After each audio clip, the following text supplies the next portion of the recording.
Y para concluir estos estudios sobre Jesucristo, pues hoy nos dedicaremos a hablar de su ministerio cuando estuvo Él aquí entre nosotros en la tierra.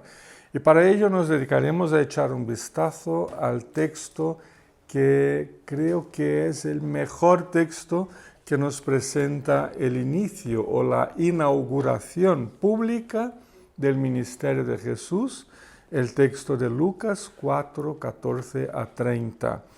Y lo vamos a leer. Dice: Jesús regresó a Galilea en el poder del Espíritu, y se extendió su fama por toda aquella región. Enseñaba en las sinagogas y todos le admiraban. Fue a Nazaret, donde se había criado, y un sábado entró en la sinagoga, como era su costumbre. Se levantó para hacer la lectura y le entregaron el libro del profeta Isaías. Al desenrollarlo, encontró el lugar donde estaba escrito: El Espíritu del Señor está sobre mí, por cuanto me ha ungido para anunciar buenas nuevas a los pobres. Me ha enviado a proclamar libertad a los cautivos y dar vista a los ciegos, a poner en libertad a los oprimidos, a pregonar el año del favor del Señor. Luego enrolló el libro, se lo devolvió al ayudante y se sentó. Todos los que estaban en la sinagoga lo miraban detenidamente, y él comenzó a hablarles: Hoy se cumple esta escritura en vuestra presencia. Todos dieron su aprobación, impresionados por las hermosas palabras que salían de su boca. ¿No es este el hijo de José?, se preguntaban. Jesús continuó: Seguramente me vais a citar el proverbio: Médico, cúrate a ti mismo. Haz aquí en tu tierra lo que hemos oído que hiciste en Capernaum. Pues ven, os aseguro que a ningún profeta lo aceptan en su propia tierra. No cabe duda de que en tiempos de Elías, cuando el cielo se cerró por 3 años y medio, de manera que hubo una gran hambre en toda la tierra, muchas viudas vivían en Israel. Sin embargo, Elías no fue enviado a ninguna de ellas, sino a una viuda de Sarepta, en los alrededores de Sidón. Asimismo, había en Israel muchos enfermos de lepra en tiempos del profeta Eliseo, pero ninguno de ellos fue sanado, sino Naamán el sirio. A oír esto, todos los que estaban en la sinagoga se enfurecieron, se levantaron, lo expulsaron del pueblo y lo llevaron hasta la cumbre de la colina sobre la que está construido el pueblo, para tirarlo por el precipicio. Pero él pasó por en medio de ellos y se fue. Amén. Amén. Se trata, la verdad, de un texto fascinante. Es un texto impresionante que nos cuenta resumidamente la inauguración del ministerio público de Jesucristo. Vemos a este texto como la historia de la inauguración de su ministerio, no únicamente por ser el relato inicial de Lucas sobre el ministerio de Cristo, también porque le da sentido y le da fundamento para todo lo demás que Lucas va a decir a lo largo del Evangelio y del libro de los Hechos, que él es el autor de ambos libros, ¿no? Entonces, este es como un texto fundamental.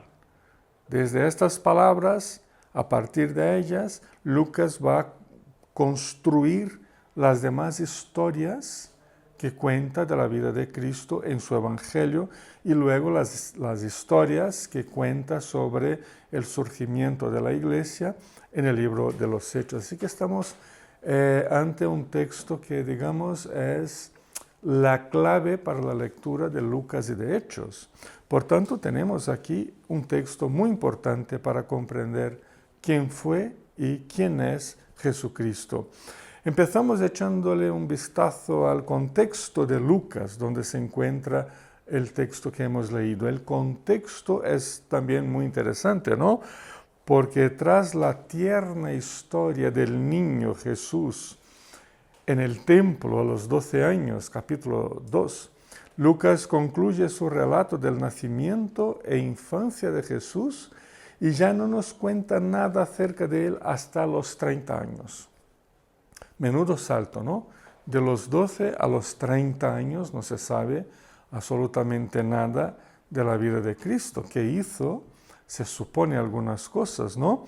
Se supone, por ejemplo, que de los 12 a los 30, él se quedara en su casa en Nazaret trabajando como carpintero, constructor. Y eso, por cierto, es curioso, ¿no? A veces pensamos que Jesús era un carpintero, el que hacía mesas, sillas, ¿no? Y algún armario y cosas así. Pero la verdad es que ese trabajo era más o menos una mezcla entre carpintería y construcción, ¿no?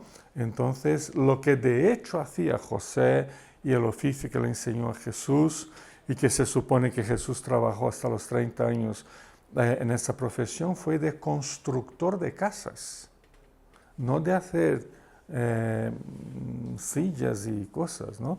Constructor de casas. Él se encargaba de toda la estructura de madera de las casas que eran de adobe, ¿no? Y que necesitaban una estructura de madera muy sólida. Muchas de esas casas eran de 2 plantas. Entonces, toda esa estructura de madera era el trabajo que hacía Jesús. Y que participaba, también es de suponer que participaba cada tarde-noche en las discusiones acerca de la ley de Dios con sus amigos y vecinos locales, porque después de trabajar, ¿qué hacían los judíos? ¿Iban al centro comercial? Pues no. ¿Iban a tomar un helado? Pues tampoco. ¿Qué hacían los judíos? Se reunían, sobre todo los hombres, las mujeres casi nunca, se reunían en lugares diferentes, en casas, en las plazas, en las esquinas, y se quedaban ahí hasta tarde discutiendo la ley de Dios. Discutiendo la ley de Dios. Eso era lo que hacían todas las tardes de todos los días de sus vidas como adultos, ¿no? No tenían ocio como nosotros, ¿no? Tenían otro concepto de cómo aprovechar el tiempo después del trabajo. Y esta era una práctica muy, muy, muy extendida en los pueblos de Israel y de Galilea. Cada día después del trabajo se reunían para estudiar y aplicar en sus vidas la ley de Dios. Así era como disfrutaban de su tiempo libre, ¿no? Tomando en serio el Salmo 1, versículo 2, cuando dice, medita en la ley de Dios día y noche. Podemos estar muy segurísimos, de que Jesús participaba a diario de esas reuniones. ¿Y cómo lo sabemos? ¿Cómo podemos suponer que él participaba? Pues por la destreza que demuestra en sus debates y en su conocimiento de la ley. Nadie conoce la ley porque se ha convertido. Ese es un mito que tenemos, ¿no? Yo me he convertido, entonces todo lo que siento es de Dios. Tontería, eso no pasa, ¿no? Yo me he convertido y escucho 2 youtubers por mes y tontería, eso no nos da conocimiento de las Escrituras, ¿no? O sea, solo podemos conocer las Escrituras y vemos eso en Cristo porque ellos a diario se reunían para leer, discutir, comprender, conferir las interpretaciones de los rabinos del pueblo, ¿no? Debatir entre ellos sobre el texto de la palabra de Dios y cómo ese texto se puede aplicar en sus vidas. Así que, tras 18 años de estudios diarios de la ley, estaba preparado para iniciar su ministerio, no antes. Así que no tengamos prisa, dediquémonos a conocer las Escrituras. Tras su bautismo y las tentaciones en el desierto, Jesús vuelve a Nazaret para iniciar su ministerio y antes mismo de la inauguración oficial, conforme el capítulo 4, 14 y 15, Él ya tenía fama por toda la región y ya enseñaba en las sinagogas. Se puede suponer por ello que parte de ese preministerio, además de la enseñanza, también incluyó algo de sanaciones, aunque no se quedaron registradas, se supone, ¿no? Por la fama que obtuvo por los pueblos de Galilea. Había sanado personas, es muy posible, pero no hay registro, ningún registro de esas sanaciones. Eso explica el porqué, versículo 16, el porqué al entrar en la sinagoga le dieron el libro de Isaías para hacer la lectura y predicar. Eso solo se lo permitían a personas consideradas dignas por la comunidad. ¿Vale? Pablo se aprovechó de eso en sus viajes misioneras. Cuando llegaba entre los gentiles, llegaba a una sinagoga de judíos. Otra costumbre era, si llegaba a un judío, sobre todo que había sido alumno en Jerusalén de Gamaliel, un gran maestro del judaísmo, pues le daban el honor de leer y predicar, ¿no? Y Pablo se aprovechó mucho de eso para predicar el Evangelio. Bueno, en segundo lugar, hablemos un poco de la estructura del libro de Isaías que hizo Jesús, de la lectura del libro de Isaías que hizo Jesús en la sinagoga. Dije estructura porque quiero tratar de la estructura con la que Jesús hizo la lectura, ¿no? Hay una secuencia retórica muy interesante. Si podéis ir al grupo de la iglesia, os puse ahí una foto, que es esta foto, ¿vale? Que estaréis pensando, ¿qué es eso? ¿No? Pues os voy a explicar ahora. Esto es la estructura retórica del texto de Isaías que leyó Cristo. Fijaos bien en la estructura del texto, versículos 16 a 20. Son como dos flechas, dos puntas de flechas, ¿no? Una más grande y otra más pequeña.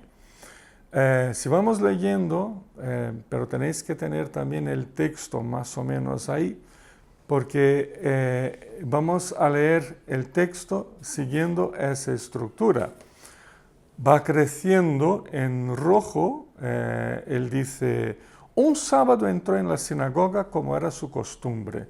La primera palabra que puse es sinagoga. Él entró en la sinagoga como era su costumbre.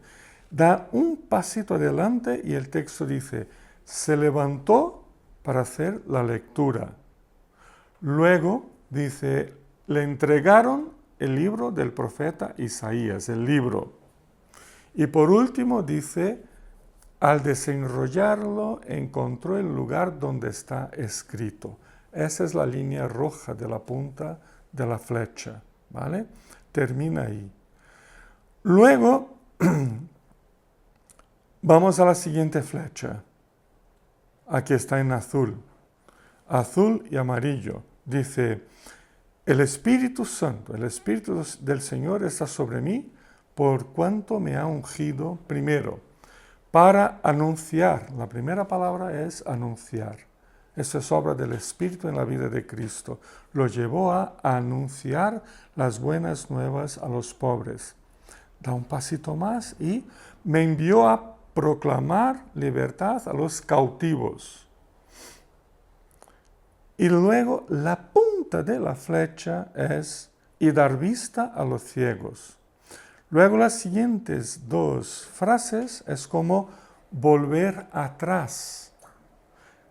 ¿Vale? Si miráis aquí en el dibujito, vais a ver que lo que está en la misma distancia, en la misma posición que la palabra cautivos es la palabra oprimidos. Porque luego a seguir dice, y a poner en libertad a los oprimidos. Está como que volviendo, cerrando el círculo. Y a pregonar, que es sinónimo de anunciar, pregonar el año del favor del Señor. Entonces, si veis, tenemos un paralelismo como punta de flecha, ¿no? Anunciar, empieza, pregonar, concluye.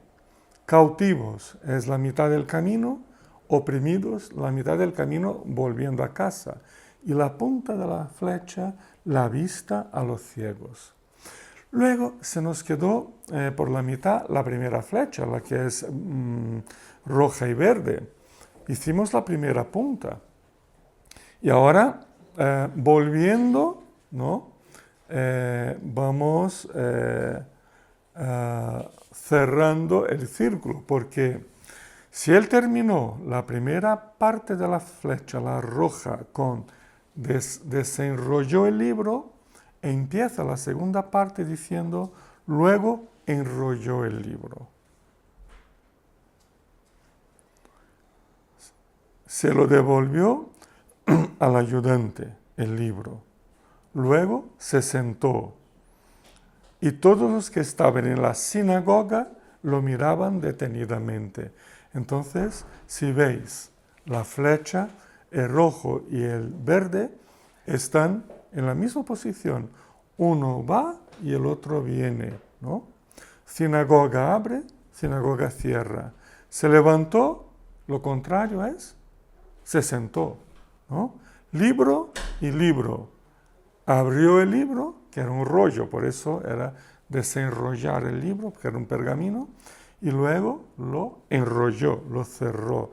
Entonces tenemos una estructura interesantísima en ese texto, que como podéis ver, la estructura de la flecha, la parte roja y la parte verde, están invertidas, ¿no? Una va creciendo, una va abriendo y la otra va cerrando. Y la segunda flecha, la más pequeña, es el meollo, es lo más importante de la historia. Si queremos aprender de la historia, claro, tenemos que ver la primera flecha que marca el contexto. Pero la segunda flecha es la punta de la flecha, es lo primero que va a dar en el blanco, es donde está, donde guarda, es el envoltorio que guarda y que conduce y transmite el mensaje principal de Cristo. Y ese mensaje central, la segunda flecha, también se va abriendo y luego cerrando, ¿no? Presentando justo en su centro la misión principal de Cristo como un resumen de todo el texto que ha leído de Isaías. ¿Cuál es? La punta de la flecha, dar vista a los ciegos. Puse aquí la palabra vista, ¿no? Dar vista a los ciegos. Entonces tenemos que guardar eso en nuestra mente, porque es ahí donde Cristo quiere llegar. Y es interesante porque estratégicamente Lucas separa el comentario hecho por Cristo al texto de Isaías en dos partes, ¿no? La primera parte, versículo 21, ahora Cristo va a explicar las dos flechas. Y va a explicar qué significa que lo más importante para él en aquel momento era que la gente entendiera que él vino para dar vista a los ciegos. ¿A qué se refiere? ¿A los invidentes físicos? Puede que también, pero ¿habrá algo más? Posiblemente, ¿no? Posiblemente. En la primera parte, versículo 21, dice únicamente, hoy se cumple esa estructura en vuestra presencia, aquí y ahora, ¿no? En vuestra presencia, como una especie de resumen de todo lo que significa el mensaje del profeta Isaías. Les estaba diciendo simplemente que no podían esperar el cumplimiento de esa antigua profecía de la manera como la venían esperando a lo largo de tantos años. Estaban esperando de manera equivocada. Pero estamos hablando que desde que Isaías dijo esas palabras hasta los días de Cristo, estamos hablando de casi 700 años. Se equivocaron a lo largo de 700 años. Por eso estaban enfurecidos con Cristo y lo intentaron matar. Porque Cristo de alguna manera dijo, es que a lo largo de los 700 años hemos comprendido de forma equivocada esta palabra de Isaías, ¿no? Entonces, por eso estaban muy enfadados. Les estaban diciendo simplemente que no podían seguir esperando lo que dijo Isaías de la manera como lo estaban haciendo. La profecía de Isaías 61 se cumple integralmente en la vida misma de Jesucristo y por medio de toda su obra, no de otra manera. Él es el único que nos puede acercar al corazón de Dios. Él es el único que nos puede restaurar la vista para que podamos ver a Dios. El Señor nos mira, nos sana espiritualmente, nos restaura la vista para que le podamos ver correctamente siempre y únicamente por intermedio de su Hijo Jesucristo. Él, Cristo, es el cumplimiento de los propósitos divinos revelados por el profeta Isaías. Luego, antes de seguir con el habla de Cristo, Lucas registra la reacción de los que oyeron en aquel momento, ¿no?, sus palabras. Y dice Lucas, todos dieron su aprobación, impresionados por las hermosas palabras que salían de su boca. Otra posible traducción dice que todos daban testimonio de él y estaban asombrados de las palabras de gracia que salían de su boca. La palabra de Cristo llenó sus corazones en un primer momento. Sin embargo, ellos luego se dieron cuenta de que ese Jesús no podría ser el Mesías divino. Se dieron cuenta y dijeron, ¡ay, espera! No podemos olvidarnos. ¿No es este el hijo de José, el carpintero, y que vive sus hermanos y hermanas entre nosotros? ¿No es de nuestro pueblo? ¿Cómo puede ser el Mesías? Lo hemos visto nacer y crecer, lo hemos visto que se fueron a Egipto y volvieron, y su padre y él construyeron, hicieron la reforma del ayuntamiento del pueblo, ¿no? Y pues no puede ser el Mesías, ¿no? No puede ser el Mesías. Lo vieron crecer en el pueblo, lo vieron a diario trabajar en la construcción de casas. Era uno más como ellos mismos, uno más. Uno más jamás puede ser el Mesías. Luego, sigue Lucas con el comentario hecho por Cristo en respuesta a esta reacción incrédula de sus vecinos con duras palabras. De alguna forma, como si les estuvieran diciendo que no estaban incluidos en la gran bendición, en la gran liberación prevista por Isaías, o que no les tocaría disfrutar del año de la gracia del Señor, del año del jubileo eterno, y que al igual que el sirio Naamán en tiempos del profeta Eliseo, que fue el único sanado de lepra entre tantos israelitas enfermos, también la gracia de la salvación divina se abrirá a personas de todo el mundo, mientras que ellos se quedarán fuera por su dura incredulidad. La reacción de aquellos hombres que a principios lo admiraban y que se quedaron impresionados por la hermosura, por la gracia de sus palabras, pues la reacción, versículo 28-29, fue asustadora.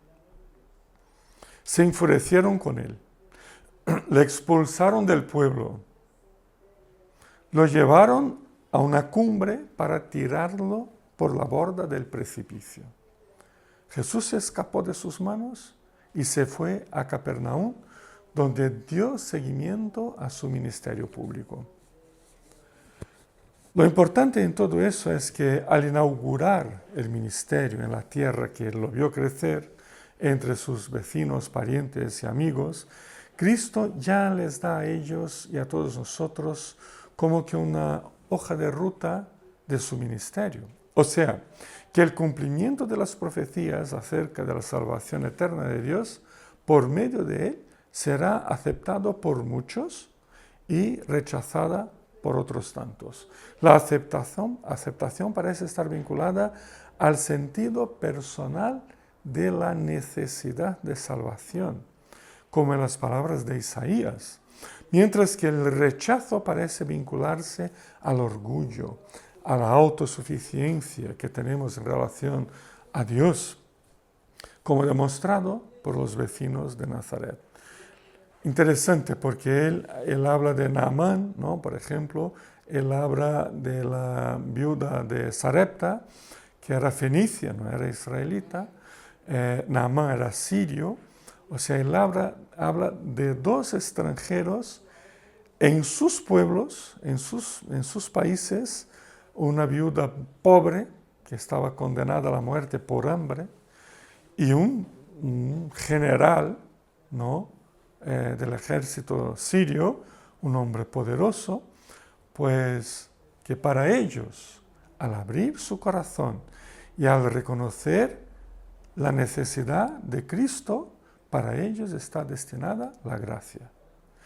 Y el contraste es entre una viuda fenicia, pobre, y un comandante sirio poderoso, versus los vecinos de mi pueblo, los judíos, los galileos, los que a lo largo de 700 años estaban memorizando y discutiendo todas las tardes de sus vidas estas palabras del profeta Isaías. ¿Y de qué les valió tanta discusión? ¿De qué les valió seguir a rajatabla la memorización prevista por el Salmo primero? ¿De qué nos vale leer, memorizar, cantar la palabra, sacar la palabra como si fuera una receta infalible y meterla boca abajo de los demás porque no viven como yo? Si en nuestros corazones la necesidad de salvación eterna, de convivencia con Cristo, es nula. Así fue la realidad de aquellos hombres, ¿no? Lo importante en todo eso es que al inaugurar su ministerio en la tierra, que lo vio crecer, Cristo le da a ellos, a los galileos, a los nazarenos, a ti y a mí, la oportunidad de entender su ministerio. La oportunidad de ver que el cumplimiento de las profecías acerca de la salvación eterna de Dios, por medio de él, será aceptado por muchos y será rechazada por muchos otros, ¿no? Y que la aceptación está vinculada al sentido personal de necesidad de salvación que tenemos. Y el rechazo está ligado al orgullo, a la dureza, a la roca que tenemos dentro del pecho, a la que llamamos corazón. Una roca a veces dura, inquebrantable.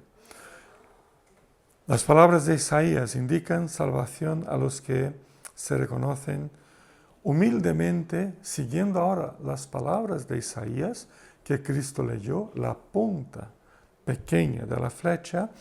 La salvación se relaciona a personas que se reconocen humildemente cautivos, ciegos, oprimidos, necesitados de Dios, vacíos de Dios. La actitud de los vecinos en la sinagoga, al contrario, demuestra un corazón alejado de Dios. Por más religiosos que fueran y por más que estudiaban la ley y los profetas a diario, mostraron un corazón duro hacia la gracia, un orgullo y arrogancia inquebrantables, un camino eterno de alejamiento y perdición. Incluso la manera violenta y pública como intentaron matar a Jesús aquel día, a quien admiraron una hora antes por su enseñanza y por sus sanaciones, eso también nos demuestra que desde la inauguración de su ministerio, el propio camino de la cruz que Cristo iba ya a empezar a seguir. ya estaba en el camino de la cruz, el día en que inauguró públicamente su ministerio en su pueblo, entre sus parientes y amigos y vecinos. Un camino que más tarde lo llevaría inevitablemente a la muerte, una muerte vicaria, expiatoria, o sea, una muerte en nuestro lugar para nuestra redención presente y eterna. La sorprendente descripción que Cristo ofrece a la congregación de Nazaret de su propio oficio y ministerio, una descripción de su persona como el Salvador de todos los que se acercan humilde y honestamente a Dios por su intermedio, es por tanto lo que debemos seguir, es lo que debe guiarnos en nuestra vida cristiana, ¿no? Lo miramos desde lo que Él mismo revela acerca de su persona y de su obra, y no tanto de lo que la gente dice sobre Él en nuestros días. Tampoco nos guiamos por nuestras malas experiencias con la religión. Mucho menos nos guiamos desde nuestro vacío religioso. Aún menos desde nuestro angustioso rechazo o del angustioso rechazo que vemos en los vecinos de Nazaret, del Escorial, de nuestros pueblos de orígenes. Hoy estamos ante Cristo y la pregunta es, ¿qué camino seguiremos? Amén.